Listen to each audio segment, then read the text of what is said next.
Hi, this is Lily Cotilla. Welcome to Edging Life.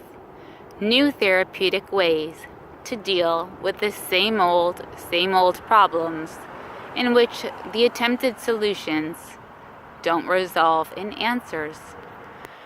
When we're triggered by something, the word trigger can even be a trigger word for people, especially who have been involved in combat situations.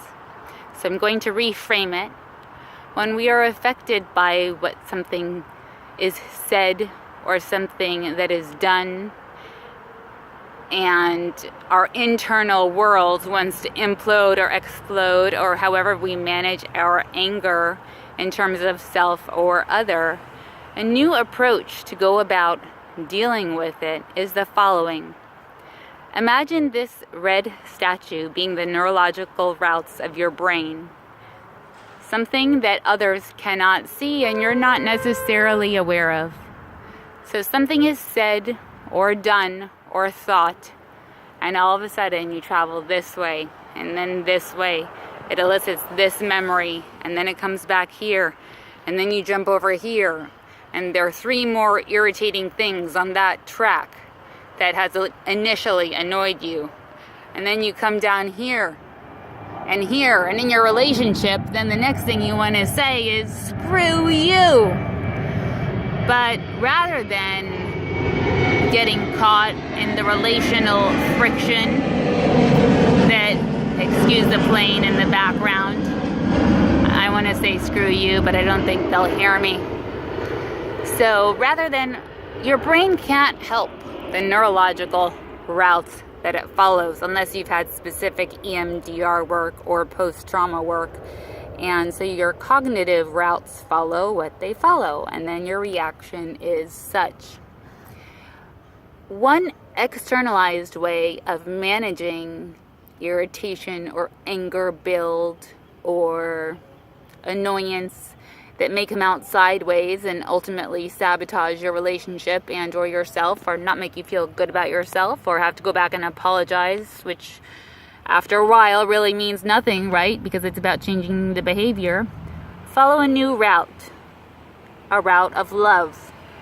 And along this new path of love, you're going to bring your brain in new directions.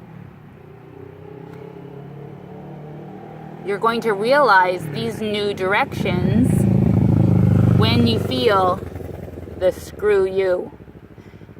This will be a sensation within the body. It might be a vibration in the forearms or the chest or wherever it is. You will feel the precursors to the screw you. And then you pause. You take a breath. And then you now will have this awareness of this new route, this new neurological route and behavior that you might take, such that ultimately your anger shifts. Borrowing from the Haitian concept of a voodoo doll, it doesn't literally mean we want to harm somebody or that we are going to harm somebody. No tear-us-off rule needed. But what you might do is have a voodoo doll.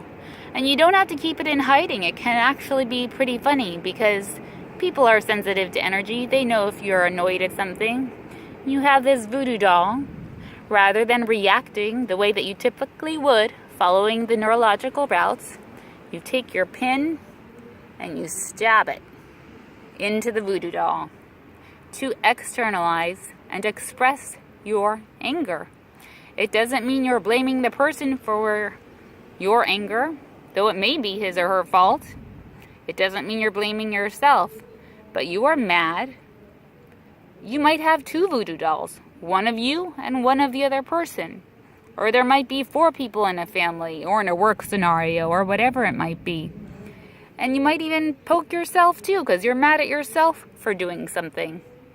So you place these pins into the voodoo doll, representing whomever the person or people are. Can't really see this one. I'm going to move it.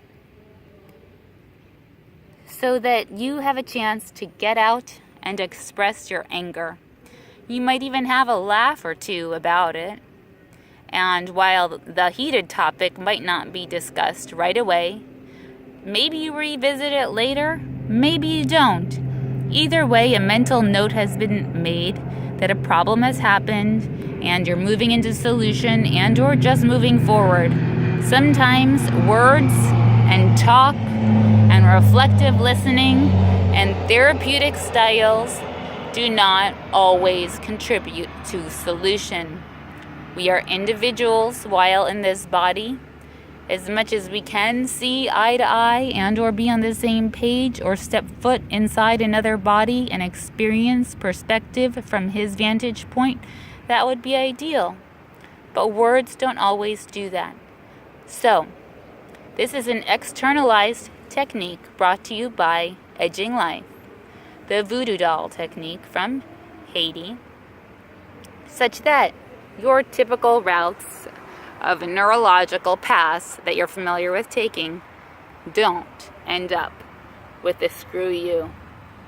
Okay, Philip? Thanks.